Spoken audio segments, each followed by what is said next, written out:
Lors de votre dernier combat, vous avez livré une performance très dominante contre Joaquin Buckley.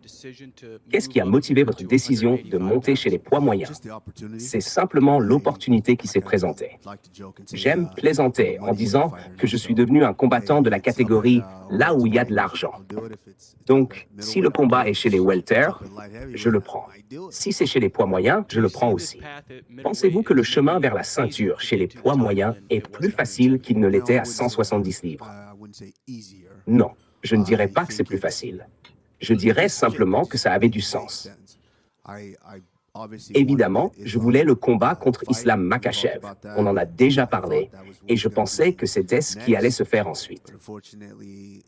Mais dans ce genre de situation, l'UFC a aussi son mot à dire, et même un très grand mot à dire. Ils ont estimé que cette opportunité était la meilleure. J'ai déjà combattu dans cette catégorie auparavant, notamment contre un ancien champion. Donc ce combat était logique à ce moment-là. Quand on regarde les gars qui sont actuellement au sommet de la division, des combattants comme Jared Cannonier, Nassourdine Imavov, Mahmoud Khalilov, Caio Borralho, Robocop, tous ces gars sont extrêmement dangereux. Tout comme Carlos Prates, Michael Morales et les autres chez les welter. Qu'avez-vous pensé de la victoire de Sean Strickland contre Khamzat Chimaev? Et que pensez-vous d'une éventuelle revanche à l'avenir? J'ai trouvé que c'était un combat extrêmement serré. Je pense que Sean Strickland a fait du très bon travail. Évidemment, il s'est énormément amélioré depuis notre affrontement, et moi aussi. Il a réussi à mener le type de combat qu'il fallait pour obtenir la victoire. À mes yeux, c'était vraiment très partagé. Le combat aurait pu basculer d'un côté comme de l'autre. Mais les juges ont rendu leur décision, et c'est comme ça. On parle beaucoup de Strickland et Chimaev au sommet de la division, avec l'idée d'une revanche entre eux. Quel est votre avis là-dessus? Franchement, il ne devrait même pas y avoir de débat. À eux deux, ils ont un total impressionnant de 0 défense de titre. Alors, comment peut-on justifier une revanche dans ces conditions? Moi, j'ai 2 défenses de titre à mon actif, donc donnez-moi une revanche aussi. J'ai même 2 victoires contre l'actuel champion. Honnêtement, ça n'a absolument aucun sens. Pensez-vous qu'une victoire contre Kamaru Usman suffirait à vous offrir le combat pour le titre que vous réclamez? Non. Je ne pense pas qu'une simple victoire soit suffisante. Je crois que l'ensemble de mon palmarès parle pour moi, mais je ne pense pas qu'un succès contre Usman me donnerait automatiquement un combat pour la ceinture. C'est pareil dans l'autre sens pour lui. En revanche, la manière de gagner est importante. Si je vais là-bas et que je livre une performance qui élimine le moindre doute sur le fait que je suis le meilleur combattant du monde, alors c'est ça qui me garantira une nouvelle chance pour le titre. Nous avons demandé aux fans sur les réseaux sociaux de l'UFC de vous poser quelques questions. Première question. Avec tout ce que vous avez déjà accompli dans ce sport, qu'est-ce qui vous motive encore à combattre? Honnêtement, je n'ai jamais été motivé par l'idée d'atteindre un seul objectif, puis de m'arrêter. J'ai toujours eu plusieurs objectifs intermédiaires.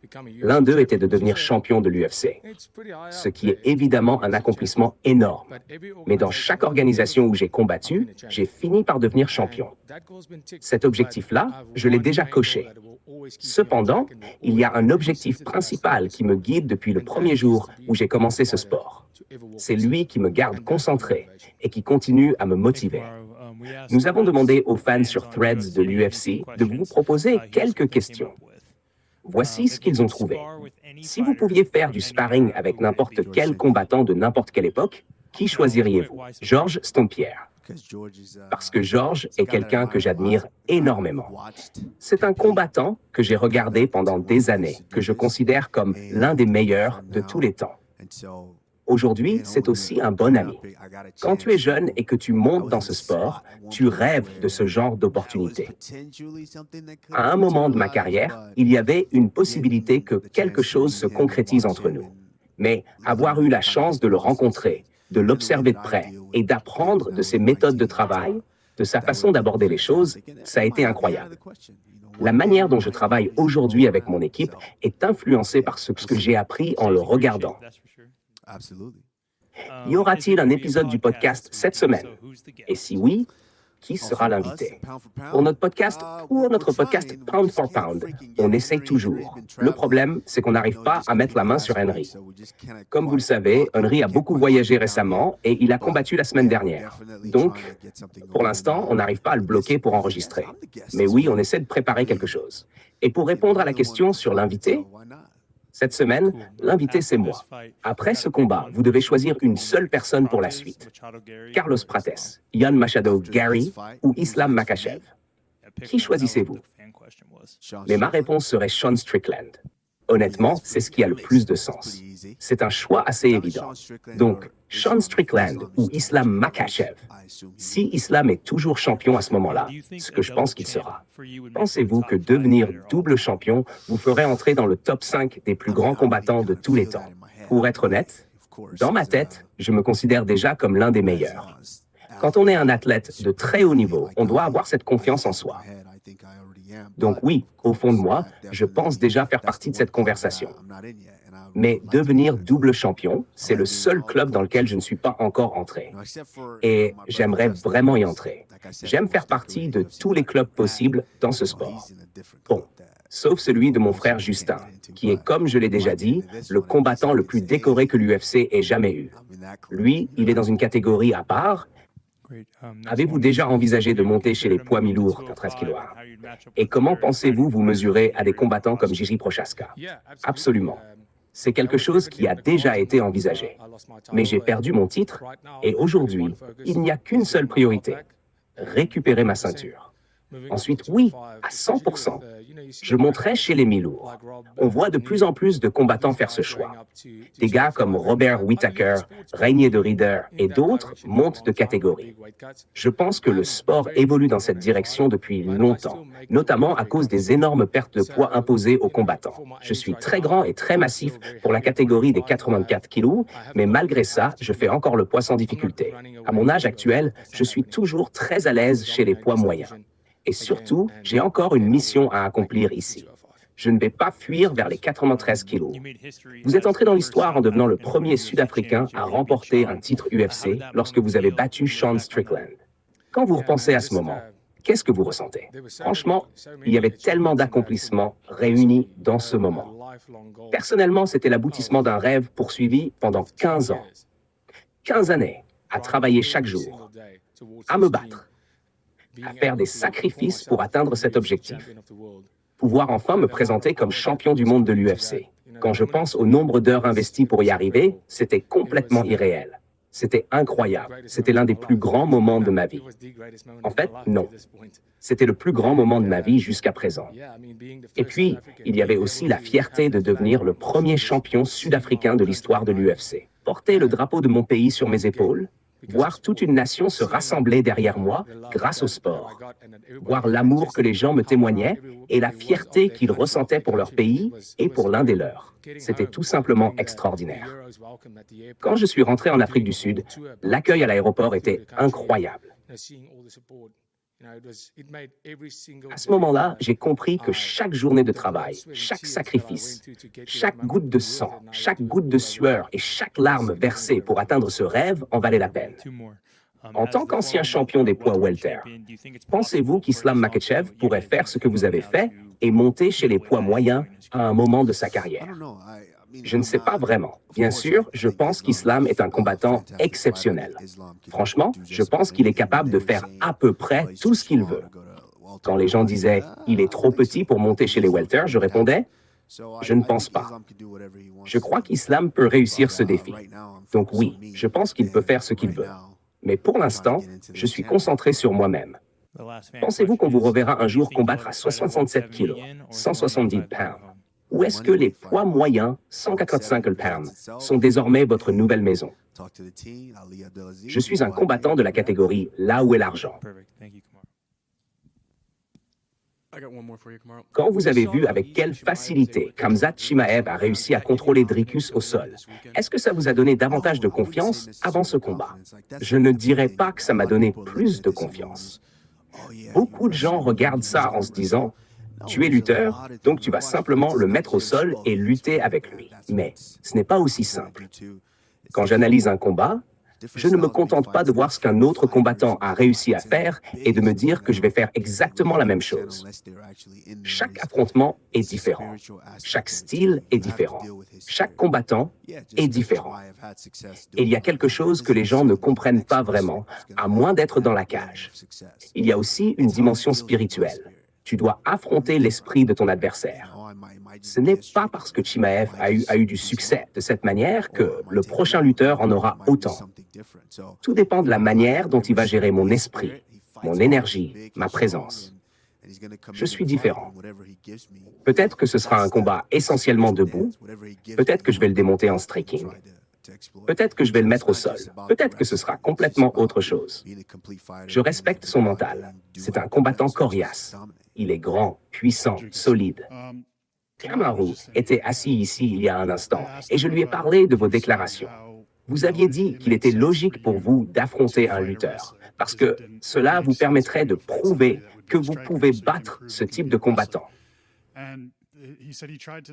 Il a expliqué qu'il essaie de ne pas trop prêter attention aux commentaires qu'il voit sur Internet, mais il a vu une déclaration de votre entraîneur disant qu'il serait stupide d'essayer d'échanger debout avec vous. Kamaru a alors répondu que c'était le même entraîneur qui avait affirmé que Khamzat Chimaev serait stupide d'essayer de lutter avec Dricus.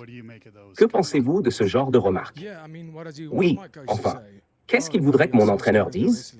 Oh non, on a tellement peur de ta lutte. S'il te plaît, ne nous lutte pas. Ou alors qu'il fasse comme si on était terrifié par son striking. Qu'est-ce que vous voulez qu'on dise exactement? Bien sûr, on a perdu le dernier combat. Ça arrive. Mais c'est tout. Sur ces 4 derniers combats, il est à 3 victoires pour une défaite. Il s'est lui-même décrit comme un money weight fighter, un combattant qui va là où se trouve l'argent. Très bien.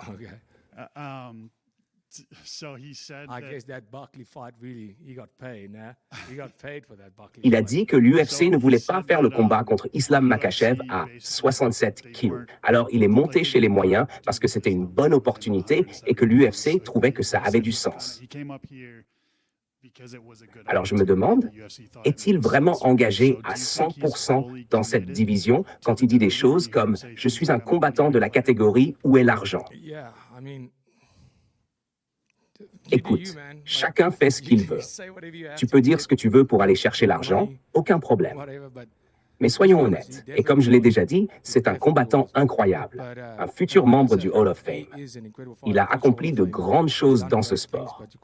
Mais quand tu te qualifies aujourd'hui de money weight fighter, ça veut simplement dire que tu as accepté l'idée d'aller là où se trouve le plus gros chèque, et qu'au fond, ton objectif principal n'est peut-être plus d'être le meilleur combattant du monde. Il existe une vieille vidéo de toi avec Islam Makhachev. Je crois que c'était dans Anatomy of a Fighter. Vous discutiez tous les deux et vous vous disiez quelque chose comme « Frère, un jour on sera là et peut-être qu'on remplira cette arène. » Absolument. Je crois qu'à l'époque, j'étais déjà champion des poids welter, tandis qu'Islam n'était pas encore champion. On en parlait, mais même à ce moment-là, je savais qu'Islam avait le potentiel pour devenir champion. Et même un grand champion. Une fois que Khabib et toute la situation autour de cette division seraient derrière lui, je savais qu'il aurait sa chance. Islam est ensuite devenu champion et nous avons toujours entretenu une très bonne relation. On s'est toujours bien entendu. Je lui avais dit « Hey, tu es un sacré morceau quand même ». Je le regardais en me disant qu'il était vraiment grand pour sa catégorie. Et je lui ai dit que si l'occasion se présentait un jour, ce serait un combat énorme. Aujourd'hui, Islam est le numéro 1, toutes catégories confondues. Est-ce qu'on a déjà eu un affrontement entre le numéro 1 pound for pound actuel et l'ancien numéro 1 pound for pound? Je ne crois pas. C'était une opportunité que l'UFC a laissé passer à l'époque. Mais bon, c'est comme ça. Peut-être que ce combat verra finalement le jour un jour. Quand tu regardes les noms que tu as affrontés, Demian Maia, Tyron Woodley, Colby Covington, George Masvidal, Gilbert Burns, ce sont des combattants dont la carrière est aujourd'hui terminée. Qu'est-ce que ça te fait de voir que toi, tu es toujours là, à tenir la baraque? Ça me rend simplement reconnaissant. J'ai eu ma part de blessures, de coups et de douleurs au fil des années. Mais je suis reconnaissant d'être encore capable de faire ça. Les gens voient le combat. mais ils ne réalisent pas que le plus difficile, ce sont parfois les camps d'entraînement. Réussir à traverser ces camps, arriver en bonne santé et pouvoir ensuite performer le soir du combat, c'est énorme. Je suis reconnaissant parce que j'ai une excellente équipe, d'excellents entraîneurs. Je prends aussi énormément soin de mon corps, même lorsque je ne combats pas ou que je ne suis pas en préparation. Pourquoi, selon toi, Nassourdine Imavov continue-t-il d'être écarté de la course au titre? Concernant Imavov, je n'en sais rien. Je n'ai aucune information interne. Je sais simplement comment fonctionne cette machine qu'est l'UFC. Enfin, en réalité, personne ne sait vraiment comment elle fonctionne.